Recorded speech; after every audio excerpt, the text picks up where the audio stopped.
The world outside was silent. Snowflakes drifted past the darkened windows of the quiet Michigan suburb. Inside his small, aging home, David Monroe stirred awake to the sound of insistent knocking. Thud.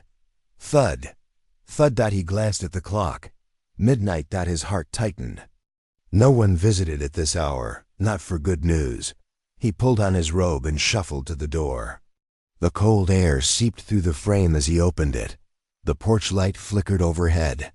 On the other side stood Sheriff Grant Turner, a familiar figure who had aged alongside him through 12 long years of quiet tragedies.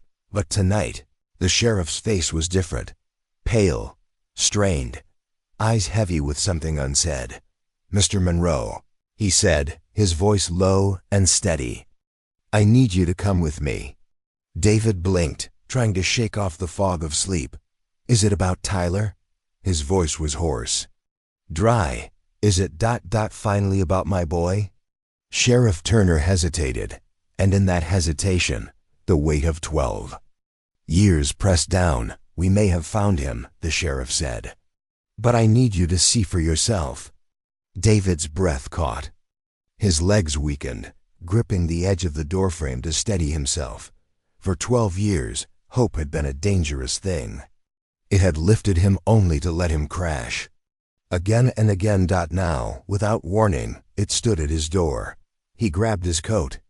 Without another word. As he stepped into the cold, the snow whispered beneath his feet. And somewhere deep inside, something stirred that had not stirred in years. Hope. The sheriff's cruiser rumbled quietly through the snow-blanketed streets. David sat stiffly in the passenger seat, gripping his knees. His breath fogged the window. Neither man spoke at first. The quiet was heavier than words. Streetlights passed in a slow, steady rhythm. Outside, the world looked the same as it always had. Ordinary, silent, peaceful. But inside David's mind, nothing was ordinary. Tyler, my son, could it be? After all this time? Finally, David broke the silence. "Where are we going?" Sheriff Turner kept his eyes on the road. "There's a farmhouse, about 20 miles north. Belongs to a man named Richard Hawley. His wife called us tonight." David's hands clenched tighter. "Why?" "She found something. Or someone." The sheriff hesitated before continuing. "A boy, about 18 years old. He showed up at their property, injured, confused." David's heart hammered in his chest. "And you think it's Tyler?" The sheriff sighed. "We can't say for sure, but the boy had your old phone number written on a piece of paper, the one you disconnected years ago." David's breath caught. That number, the one he had kept active for 5 years after Tyler vanished, just in case. No one but Tyler would know it now. As the cruiser turned off the main road onto a narrow, icy lane, David's throat tightened. "Sheriff," he whispered. "If it's not him," the sheriff shook his head. "Let's just take this one step at a time." Ahead in the darkness, a lonely farmhouse came into view, lights glowing in the windows. A beacon in the cold. As the cruiser rolled to a stop, the cold night pressed in. A woman stood waiting on the porch, mid-50s, bundled in a thick parka, her face drawn but kind. Sheriff Turner stepped out. David followed, legs trembling beneath him. "Mr. Monroe," the sheriff said gently, "this is Ellen Halley. She and her husband found the boy." Ellen offered a sad smile. "We called as soon as we realized." David's eyes swept past her to the window where a figure stood shadowed behind the curtain. Tall, thin, shoulders hunched. Before David could speak, the door opened. Richard Hawley, a broad-shouldered man with a farmer's hands, nodded solemnly. "He's inside. He's confused. Barely speaks. Says he's looking for his father." David's breath hitched. Inside the modest farmhouse, the warmth felt suffocating. And then he saw him, the boy, seated on a worn couch wrapped in a patchwork quilt. His face pale, one eye swollen and bruised. Clothes several sizes too big, But the hair, dark brown, wavy, the jawline, the tilt of the chin, David's heart lurched. Tyler? His voice broke. The boy's eyes lifted, green, familiar, haunted. Stared at David for a long moment. Silent. Ellen whispered, he wouldn't tell us his name. Just that he was looking for his dad. And he had this. She handed David a crumpled scrap of paper. Faded ink. It read, Dad's old number. In case, don't forget. David swallowed hard. His knees gave way. He sank to the floor, staring up at the boy. Tyler. Is it really you? The boy's lips parted. I think so. Moments later, headlights cut across the farmhouse driveway. The front door opened as Sarah Monroe, David's wife, Tyler's mother, rushed in. Breathless, she froze at the sight. Her husband kneeling before the boy. The boy's battered face turned toward her. For a heartbeat, no one spoke. The room seemed to shrink. Tyler? She whispered, clutching the doorframe. Her voice cracked under the weight of 12 years of hope and heartbreak. The boy's eyes widened. He shrank back instinctively. I do not know you. Sarah's face crumpled. David stood, steadying her. It's him, Sarah. Look at his eyes. His chin, the birthmark. He pointed, hands shaking, to the faint mark beneath the boy's left ear. Sarah pressed forward, tears spilling. She touched the birthmark with trembling fingers. You were 6 when you vanished. You loved the blue blanket with stars. You named it Galaxy. The boy flinched, as though the name stirred something deep. I remember. Stars, I think. Sheriff Turner cleared his throat. We'll run DNA to confirm. But everything lines up. The room held a fragile silence, like glass waiting to shatter. Richard Hawley added quietly, we found him wandering near the old mill road. No shoes, said he escaped from the cold place. David's eyes narrowed. The cold place? The boy nodded slowly. Below the ground, with the man who said he was my father. While Sarah held back sobs and David tried to steady himself, the sheriff made a quiet call. Within the hour, a forensic team arrived. State troopers, a child psychologist, and a DNA specialist.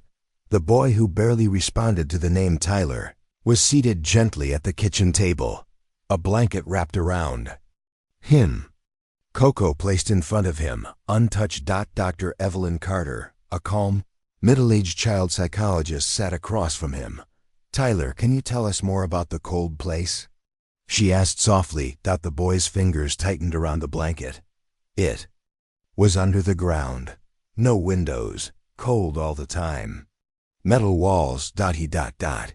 He made me call him Dad, but he wasn't my dad.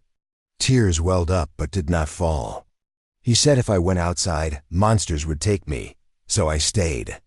Until he forgot to lock the door once. David clenched his fists.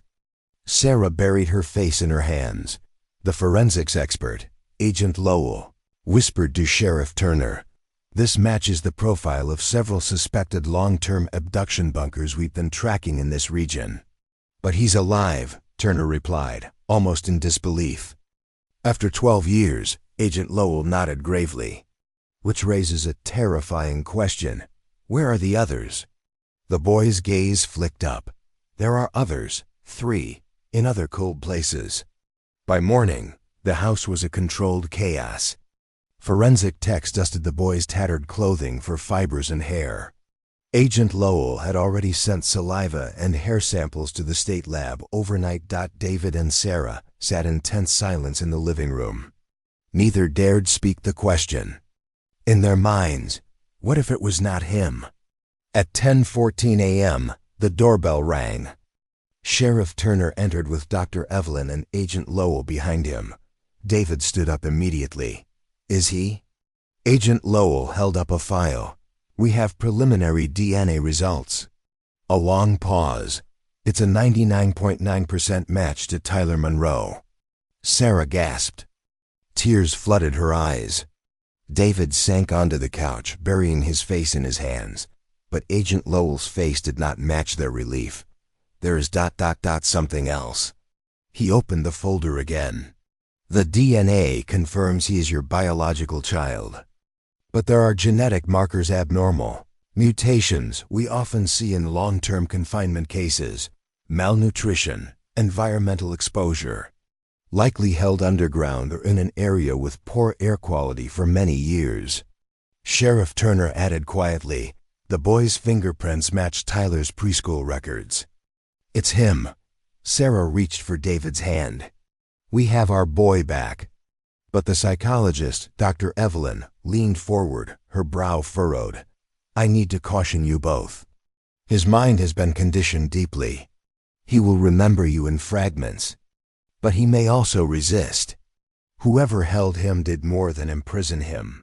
They shaped his entire understanding of the world. Agent Lowell nodded, and he said there are others. A heavy, electric silence fell over the room. That evening, as twilight draped the neighborhood in deep blues and grays, David and Sarah prepared to bring Tyler home from the hospital under police supervision. Dr. Evelyn had designed a slow reintegration plan. Tyler would be reintroduced to familiar sights and sounds, triggering suppressed memories while avoiding overwhelming him. Just as David was about to sign the hospital release forms, Agent Lowell's phone buzzed. He glanced at the screen and immediately stiffened. What is it? Sarah asked. Lowell showed the phone. An anonymous email had just arrived at the FBI tip line. Subject: You have the wrong boy. He belongs to us. Attached was a grainy surveillance image. It showed a man in a black tactical coat standing near a white delivery van across the street from the Monroe house. Time-stamped 4 hours earlier. While David and Sarah had been focused on the DNA results, Lowell paled. That van was never reported. Sheriff Turner immediately radioed his deputies. We need a sweep of the area. Check every CCTV feed. Within a 10-mile radius, David felt ice crawl up his spine.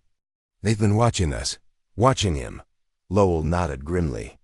They either want him back or they want to make sure he never tells us what he knows. Suddenly, Sarah's phone vibrated. A text message. Unknown number. Ask Tyler about the pit. Before they do. No sender. No callback.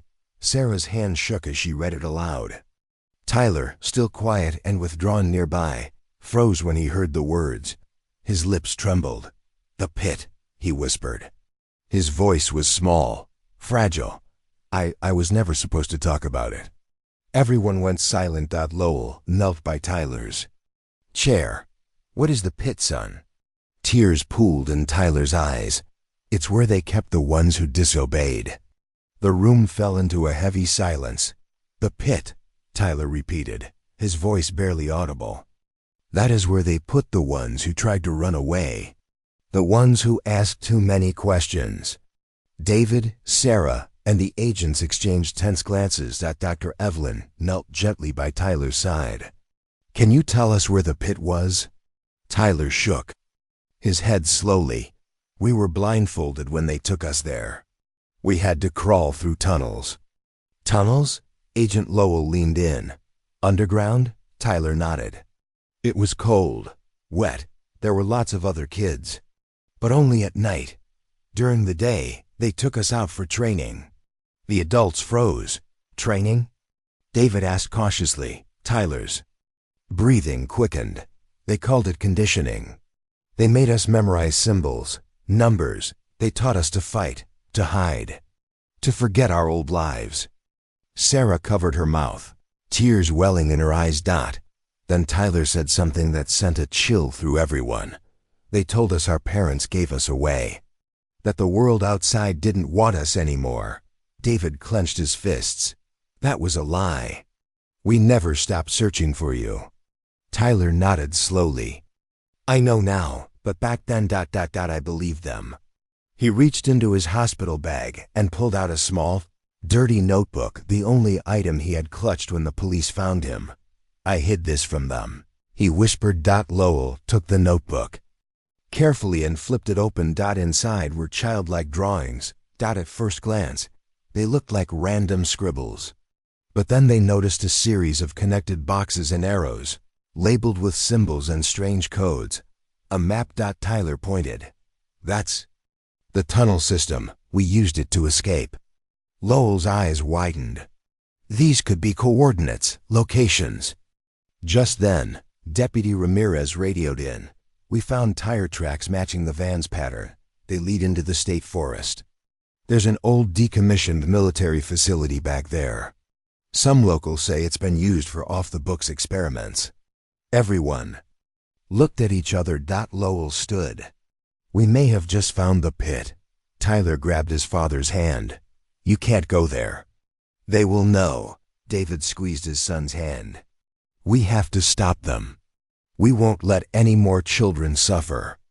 The clock showed 2:13 a.m. Snow had started falling again. Silent and steady. FBI vans lined the forest's edge. Tactical teams gathered, armed and ready. Spotlights cut through the darkness, illuminating the old, decaying military facility. Tyler had described. David and Sarah stood behind the command vehicle. Though civilians, they had refused to leave. We find those children, David told Agent Lowell. No matter what. Lowell nodded, respecting his resolve. Through an earpiece, the lead tactical officer confirmed. Thermal imaging shows heat. Signatures underground. Multiple subjects. Some small. Likely children. Lowell gave the signal. Go. The team advanced. Doors were breached. Officers moved like shadows down corridors lined with peeling paint and rusted metal. Underground. They found the tunnels matching Tyler's map. The deeper they went, the colder the air became. In a chamber labeled Sector B. They found them. 7 children, filthy and malnourished, huddled together, their eyes wide with terror. Some had bruises. All were silent. It's okay, one officer whispered. We're here to take you home.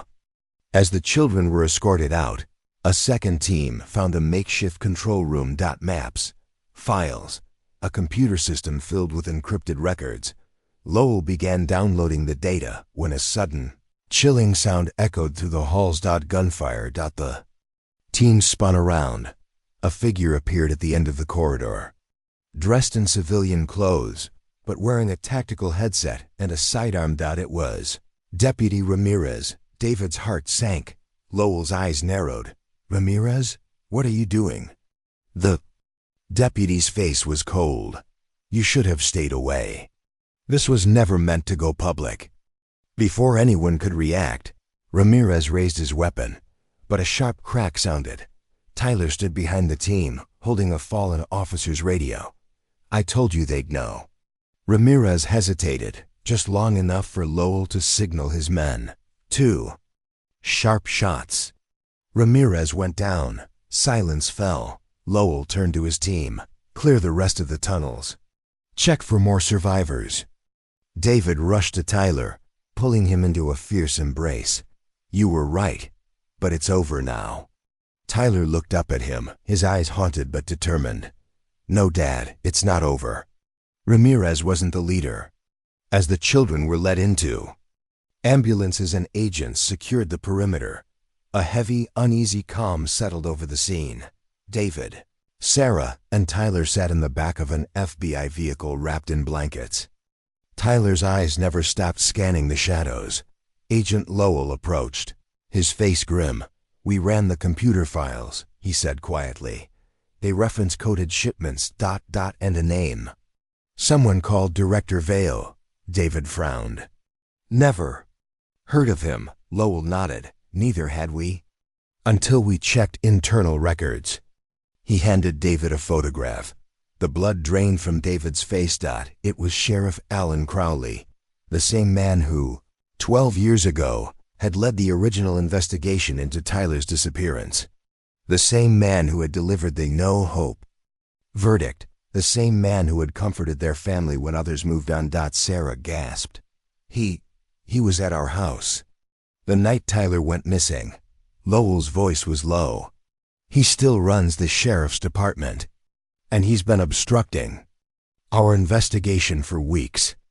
David's knees nearly buckled. All this time, the man they had trusted most had been the architect of their nightmare. Suddenly, a call came through the FBI's radio.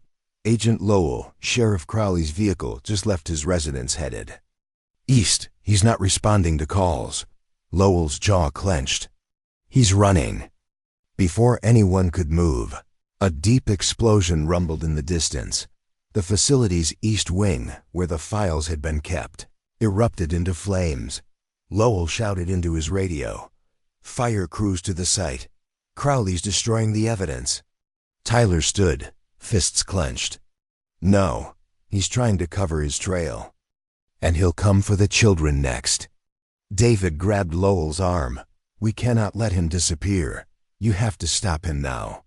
Lowell nodded, his expression hardening. Director Vale thinks he can erase his sins. But he just made a fatal mistake.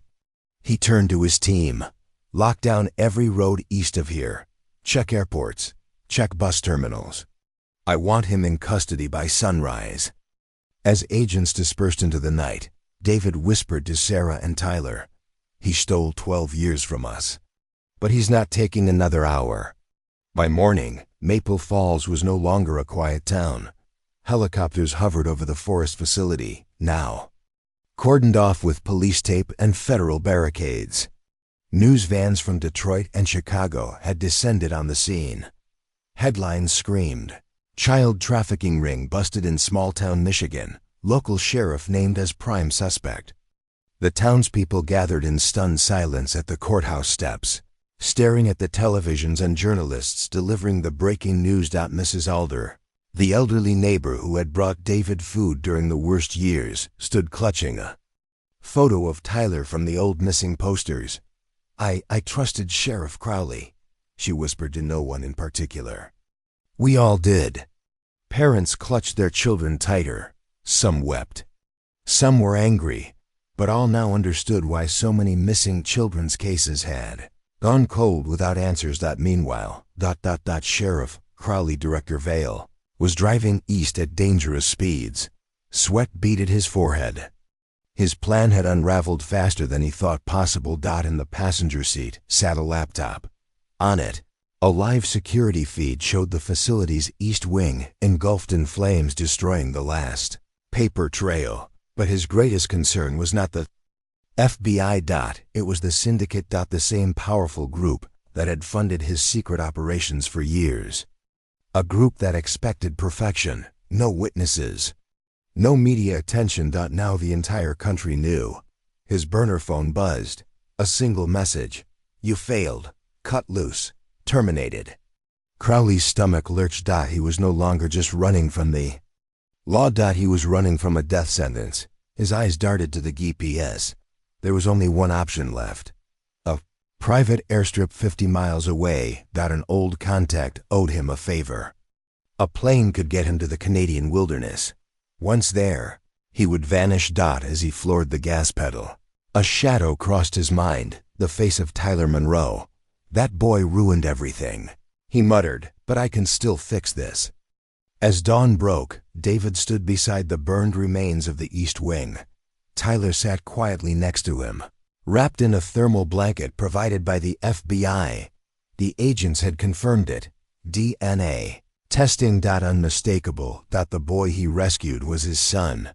But even as father and son reunited, a storm still brewed. Sheriff Crowley, Director Vale, was on the run. FBI agents briefed David quietly. "We believe he's heading to a private airstrip. But he's got a head start." David clenched his fists. "Then we do not wait." With FBI escort, David and Tyler climbed into an armored vehicle. Sirens blared.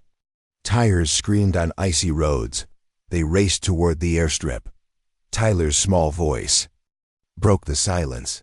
"Dad, if he gets away, will he take more kids?" David's heart ached at the question. "No," he promised.